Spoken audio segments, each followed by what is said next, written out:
po të flas për pjesën e Tiranës, se unë kam dy. Keni bërë edhe një denoncim në Mosgaboj edhe për zonën e Vajçarit?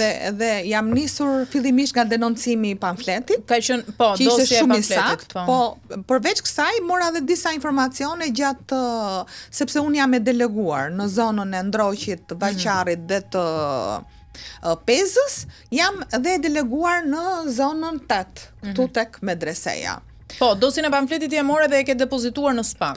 Dhe para pak ditësh. Po, kam ngritur dhe disa shqetësime, të cilat mi kanë ngrit vetë banorët, dhe ajo që mua më bëri përshtypje nderuar në këtë zonë, ishin që shumica e njerëzve që denonconin, ishin njerëz që o kishin qenë kryetar grup seksionesh të Partisë Socialiste, ose vazhdonin të ishin pjesë e strukturave.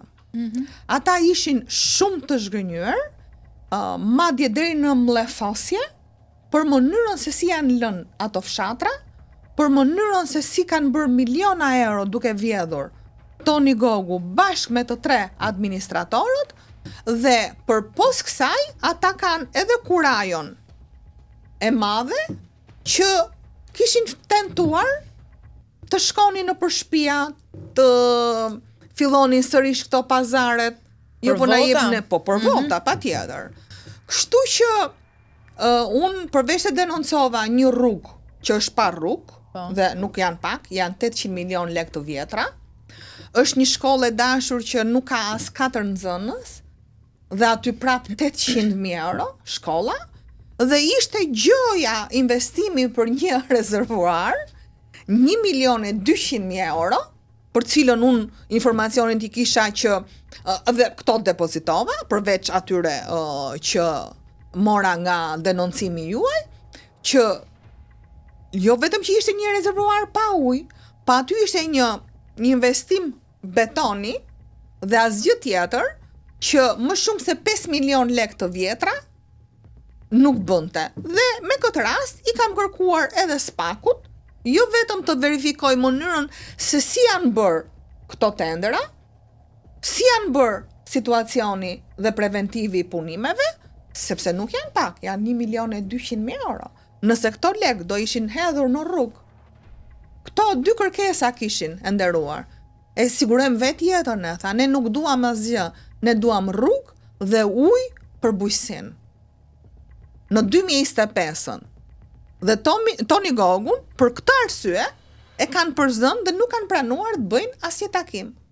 Ndërkohë, për të mos folur pasaj për këto tenderat e rindërtimit, për cilët thash unë zanafillën e denoncimit e mora nga pamfleti, por kam shumë dëshmi dhe i kam kërku dhe SPAK-ut të shkoj në gjithë të familje, që ose nuk i japin parat për rindërtimin sepse janë të djathtë, por dhe në shumë familje të tjera që i kanë thënë je fitus dhe nuk ja dorëzojnë, sepse i bëjnë presion çdo 2 vjet që voto PS-n që ne t'japim shtëpinë.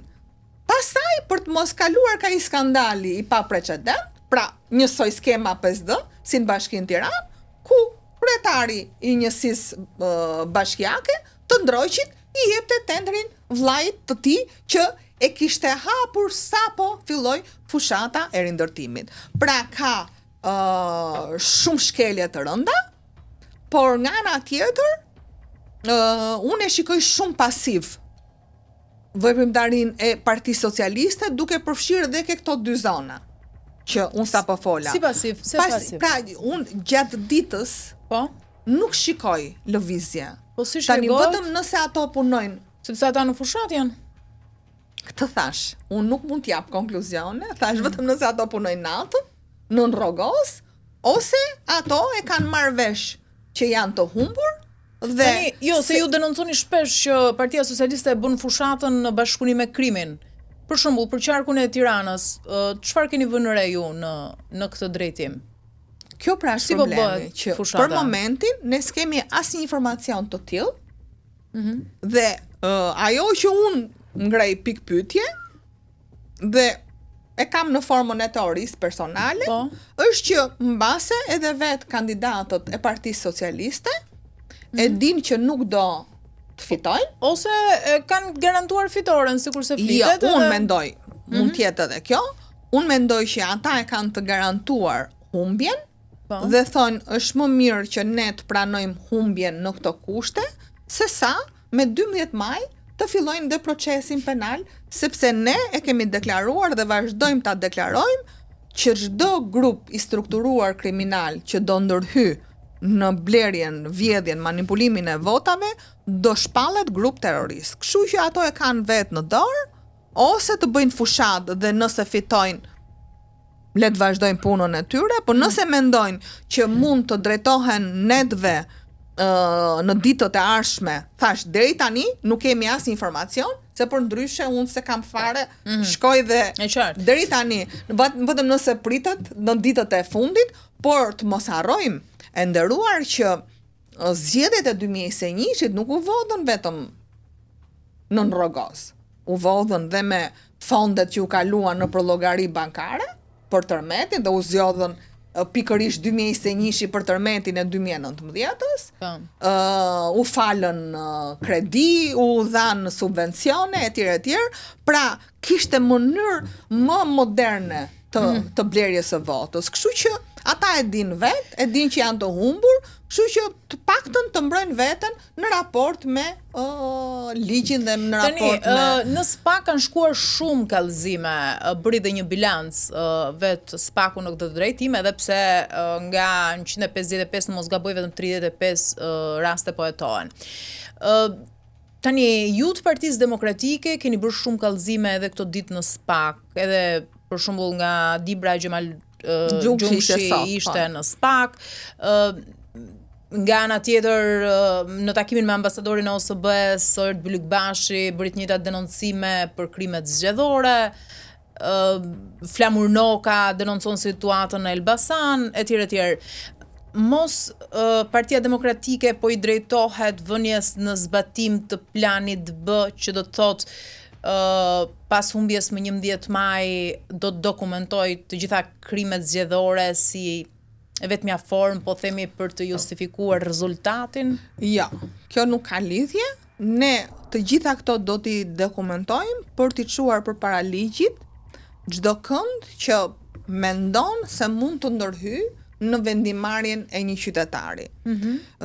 Denoncimet që ne në mënyrë vijuse i kemi bërë dhe do t'i bëjmë, patjetër, janë denoncime të cilat janë pranuar më së fundmi edhe nga vetë raporti OSB-Odirit.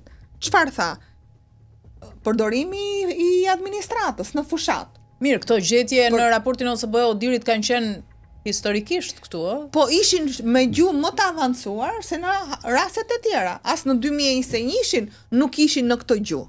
Pra ishin në mënyrë kategorike më të ashpra se herët e tjera, përpos kësaj ne kemi 4 rezoluta, një nga këto 4 rezolutat është firmosur dhe nga Partia Republikane që drejtohet nga Donald Trump, dhe në të gjitha këto rezoluta një nga pikat kryesore i është vënë rëndësi mënyrës se si bashkëpunon pushteti me krimin e organizuar në raport me zgjedhjet, qofshin këto të përgjithshme, qofshin këto lokale. Këtë herë ka hyrë në skenë SPAK për krimet zgjedhore. Keni pritshmëri? Jo. Pse? Sepse nuk ka ndryshuar asgjë që unë të besoj, nuk ka ndryshuar as kodi penal, nuk ka ndryshuar as struktura e SPAK-ut, dhe ngritja e një task force në këndvështrimin tim, unë e kam denoncuar dhe herë të tjera, është show i radhës që kërkon të bëj Altin Dumani, për të thënë që ne po luftojmë krimin zgjedhor, sepse krimi zgjedhor është i parashikuar me ligj dhe nuk ka çfarë të duhet task forca. Dosjet janë aty, ju thatë që nga 150, unë e di 15 fare po hetohen. Po çrënd si ka? 35 tha SPAK-u, nuk e di tani nëse mandje nuk ngul këmbë. Por unë në bilancin e SPAK-ut di që për 4 vitet e fundit ka hetuar vetëm 4% të dosjeve. Pra, e kuptoni çfarë bilanci negativ është për një pjesë nga më të rëndësishmet të akuzës. Tani nga opozita bëjnë edhe deklarata të forta të tipit Altin Dumani dhe Edi Rama kanë bërë marrëveshje dhe po ndihmojnë njëri tjetrin për të siguruar mandatet. Njëri të vazhdojë një tjetër mandat në krye të SPAK-ut dhe tjetri që do mandatin e 4 qeverisëse. Beson ti këtë? Po pse mos ta besoj? Pse mos ta besoj? Sepse unë nuk do ta besoja këtë dhe do thoja jo. Po te prohet pak me akuza. Unë jam e detyruar ta besoj këtë, përsa kohë që SPAK-u po ti shikosh gjithë dosjet, shkon deri afër kryeministrisë dhe aty ndalon. Kështu që nga ana tjetër ngret task forcën ai për po mirë, krimizjedoria ja. Kryeministër kur ka qenë në pushtet, çfarëdo që ka ndodhur nuk është prekur, të qenit në pushtet. Tani ne po themi kush janë akuzat tona. Ta jep këtë. Tani apo punon Altin Dumani për një mandat 4? Po. Sepse ai quam në dosjen 184. Po është gati gjysma, se gjysmën e ka ky në burg. Është gjysma tjetër, që është jashtë, që duhet shkojë në burg dhe do shkojë në burg. Këto ta harrojnë se ne do t'i mbyllim dosjet. Le të bëjë çfarë të doj Dumani. Dumani ka vetëm një shans. Edhe të gjithë ata, nëse me të vërtet janë përdorur, por nuk kanë kryer veprime kriminale, sa aty ka dhe prokuror, do t'i shikoni ju në 12 maj e mëtej. Prokuror që kanë ndërhyrë dosje, që kanë manipuluar prova. Se unë jam shumë dakord, një gjyqtar, një prokuror mund të marrë dhe një vendim gabuar. Se jo më kot ka shkalla gjykimi. Nga shkalla më ulët, shkon më lart, dhe shikohet ai vendim. Por të ndërhyjë gjyqtari dhe prokurori ke provat, është krim. Pra është më i vlefshëm ai Nureddin Dumani që tregon krimet që ka bërë, se sa Altin Dumani që paguhet për të luftuar krimin dhe korrupsionin.